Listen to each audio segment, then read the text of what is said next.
Let's discuss human health and diseases. Health is defined as a state of complete physical, mental, and social well being.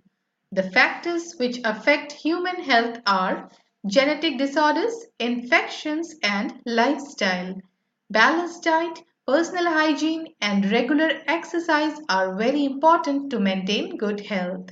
Awareness about diseases and their effect on different body functions, vaccination against infectious diseases, proper disposal of wastes, control of vectors, maintenance of hygienic food and water resources are necessary for achieving good health. A disease is an abnormal condition affecting a healthy living organism.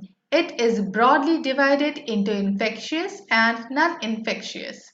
We can say that disease is a state when functioning of one or more organs or systems of the body is adversely affected, characterized by various signs and symptoms. Diseases can be divided broadly into the following two categories depending on the modes of transmission. Infectious diseases. These diseases are caused by the pathogens such as bacteria, virus, fungi, parasites and can be easily transmitted from one person to another. Hence, it is also known as contagious or communicable disease. Common cold, tuberculosis, flu, ringworm, malaria are some examples of infectious diseases. Non-infectious diseases. Diseases which cannot be transmitted from one person to another are called non-infectious diseases. It is also known as non-communicable disease. These diseases can be either caused by genetic disorders, unhealthy diets, lack of physical activity, excessive use of tobacco, drugs or alcohol, and few environmental factors. What is immunity? Immunity is defined as the ability of the body to protect, defend, and fight against invading pathogens like bacteria, virus, and other foreign bodies and toxic substances.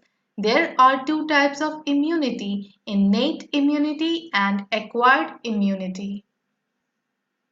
Innate immunity is present from birth and is inherited from the parents. It consists as following types. Physical barriers prevent entry of microorganisms in the body, example skin, mucus coating of the epithelium lining the respiratory, gastrointestinal and urogenital tracts. Physiological barriers prevent microbial growth in the body like acid in the stomach, saliva in the mouth and tears from eyes. Cellular barriers phagocytose and destroy microbes. For example, some WBCs like polymorphonuclear leukocytes, monocytes and natural killer cells in the blood as well as macrophages in tissues. Cytokine barriers are virus-infected cells which secrete proteins called interferons. They protect non-infected cells from further viral infection.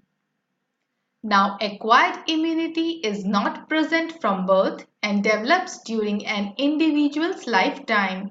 It is pathogen specific and characterized by memory. When it encounters a pathogen for the first time, it produces a response called primary response, which is of low intensity. Further encounter with same pathogen produces highly intensified secondary or an amnestic response due to memory of the first encounter. So this is called acquired immunity.